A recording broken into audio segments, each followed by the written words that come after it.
Ya, pemirsa, heboh skandal Pertamax rasa Pertalite. Betulkah demikian? Malam hari ini kita akan langsung membahasnya dengan para narasumber yang sudah hadir tentunya di Apa Kabar Indonesia Malam untuk membahas mengenai tanda tanya besar yang mungkin muncul di tengah masyarakat setelah kemudian pengungkapan kasus korupsi tata kelola minyak mentah dan juga produk kilang. Sudah hadir malam hari ini bersama kita ada Pak Sofiano, pengamat energi kita malam hari ini sudah bergabung. Pak Sofian, apa kabar? Sehat, Pak? Kabar baik, sehat, Mbak. Oke, dan juga bergabung bersama kita Mas Sony Susmana, pemerhati otomotif. Mas Sony, apa kabar? Sehat? Baik, sehat. Oke, dan selamat malam. Dan bergabung melalui sambungan Zoom ada Komisi 12 DPR RI, ada Pak Ramson Siagian. Pak Ramson, selamat malam. Oke. Selamat malam Pak Sofian, Pak Mason, dan pemirsa. Selamat malam Pak Ramson. Oke, Pak Ramson, sudah kemudian digelar pertemuan ya antara Pertamina dan juga Komisi 12 DPR RI. Fakta apa yang ditemukan di sana? Karena kalau dari yang disampaikan Pertamina ini katanya tidak ada pengoplosan yang dimaksud. Tapi pihak Kejaksaan Agung ini membantah, bahkan kemudian ada tersangka yang diinformasikan ataupun juga mengakui adanya proses pengoplosan itu. Dia memiliki peran di situ. Seperti apa Pak Ramson? Kemarin kita rapat sebenarnya agendanya sudah diagendakan 2 minggu yang lalu untuk keamanan ketersediaan BBM dan khususnya BBM di seluruh Indonesia menjelang Idul Fitri. Jadi kita agenda utamanya itu, dan sudah ada jaminan ketersediaan BBM, malah stok average-nya ditingkatkan. Tetapi karena masih up to date case-nya, terjadi munculnya masalah di Pertamina dengan digeledahnya kantor Pertamina dan rumah-rumah pejabat Pertamina, sehingga menjadi pembahasan kita, tetapi bukan soal penegakan hukum kita serahkan ke penegak hukum, tetapi soal mengenai apa yang dikemukakan oleh Kejaksaan Agung.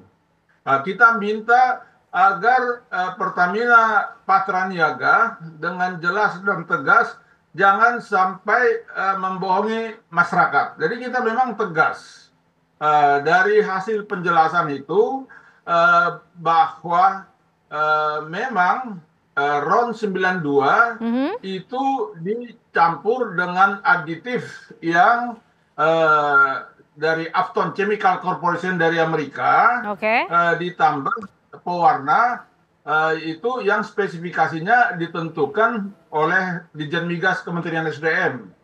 Dan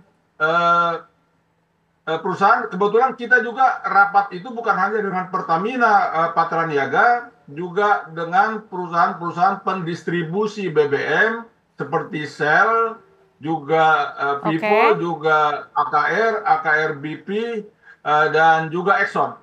Untuk membandingkan prosesnya begitu, sama atau tidak? Untuk RON 92, mereka melakukan juga mencampur aditif dan juga pewarna untuk RON 92. Jadi dengan istilah masing-masing yang sudah dijelaskan di sana. Jadi misalnya Pertamina, Pertamax, terus yang lain dengan nama-nama tertentu. Jadi itu yang berkembang. Kalau mengenai kasus bahwa ditemukan, artinya penyalahgunaan, karena memang produksi minyak kita, lifting minyak kita kan hanya sekitar 600.000 barel per hari. Konsumsi dalam negeri sekitar 1.600.000 barel per hari. Jadi 1 juta barel per hari dalam bentuk crude dan BBM itu kita import.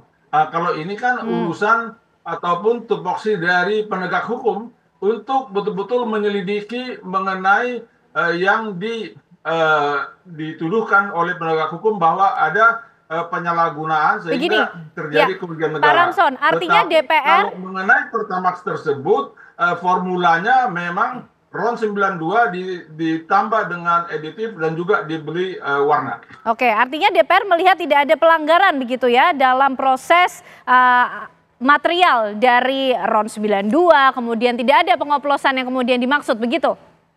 Kalau sekarang memang yang sekarang ini kita ketemukan tidak ada. Karena penegak hukum mempersoalkan tahun 2018 sampai 2023. 2018 sampai 2023. Agar penegak hukum juga lebih terbuka. Dan kita juga nanti akan reguler akan kita melakukan pengawasan, apalagi ada Panjamigas dari Komisi 12, Komisi Energi akan bekerja sama dengan Lemigas. Oke, baik Pak Ramson. Saya informasikan bahwa kilang kita hanya memproduksi BBM ataupun gasolin Pertalite sekitar 1 tahun untuk tahun 2023 83.104.000 barel atau setara 13 miliar 213 juta 530 baik Pak Ramson. Baik, kami sudah tangkap. Hanya diproduksi 5.807.000 barel atau baik, setara 933 juta 330.000 liter. Baik, DPR sudah memiliki data begitu detail ya Pak Ramson. Baik, kita sudah tangkap poinnya. Baik Pak Ramson, tapi kita mau ke Pak Sofyano dulu juga. Pak Sofyan, ini gimana? Jadi memang bisa RON 90 atau lebih rendah, kemudian dicampur oleh zat aditif, sehingga kualitasnya sama, angkanya menjadi RON 92, karena ini yang beredar di masyarakat seperti itu loh. Ya gini Mbak, selama ini ya, kita udah tahu ya, itu banyak toko-toko otomotif yang juga menjual aditif. Kan itu. Nah, pertanyaan benar apa enggak? Dan ternyata tidak ada komplain. Nah, di dalam dunia minyak, di dunia migas, menaikkan RON itu bisa, ya. Tapi dengan blending, tidak menggunakan kata oplos, karena kata oplos di negeri ini dikonotasikan negatif. Padahal blending. Sebetulnya beda kah prosesnya antara mengoplos dan blending ini, beda. Pak Sofyan? Kalau ngoplos, air sirup dengan air tuh ngoplos, cuman diaduk pakai sendok pun selesai. Kalau blending memerlukan alat yang khusus dan biaya yang besar. Nah itu. Nah ini kan masalahnya apa? Ketika ramai-ramai dipotret masalah blending sebagai kata oplos, sehingga memancing reaksi publik. Ya, setahu saya Kejaksaan Agung pun tidak menggunakan kata oplos di dalam press release-nya. Coba dicari, tidak ada kata oplos, tapi menggunakan kata blending, ya. Nah itu. Tapi kalau kita kembali ke sana, kalau memblending 92 diturunkan 90 bisa. Kalau 90 atau lebih rendah menjadi 92? Bisa, tapi tidak akan mentok sampai 92 lebih ya, bisa. Itu menggunakan zat-zat tertentu yang namanya HOMC dan di blending. Itu juga menurunkan juga bisa, harus di blending. Tapi biayanya hampir sama dengan 92. Jadi artinya ketika dilakukan blending dan hasilnya sudah keluar, itu dicek lagi oleh Kementerian SDM. Dan komposisinya sama tidak ketika proses blending itu dilakukan dari RON 90 atau lebih rendah kemudian dilakukan blending, komposisinya sama dengan RON 92? Gini, saya katakan saya bukan ahli tentang itu ya. Tapi secara umumnya saya mengatakan gini. Katakanlah Pertalite atau Pertamax lah yang katanya dioplos dari 90 menjadi 92. Dari 2018 sampai 2023 sudah ada berapa ratus ribu kendaraan yang jadi korban, yang jadi mogok, jadi rusak. Itu pertanyaan mendasar. Itu dia. Itu kan gampang menjawabnya. Artinya apa? Artinya secara spek ini tetap on spec, tidak off spec. Karena ini dilakukan tes uji dari Kementerian SDM. Nah, ini kan cuma yang jadi rame karena istilah kata oplosan ini yang digoreng kiri, goreng kanan, jadi bikin rame. Tapi kenyataan di lapangan pun tetap sampai hari ini pun SPBU Pertamina tetap didatangi masyarakat.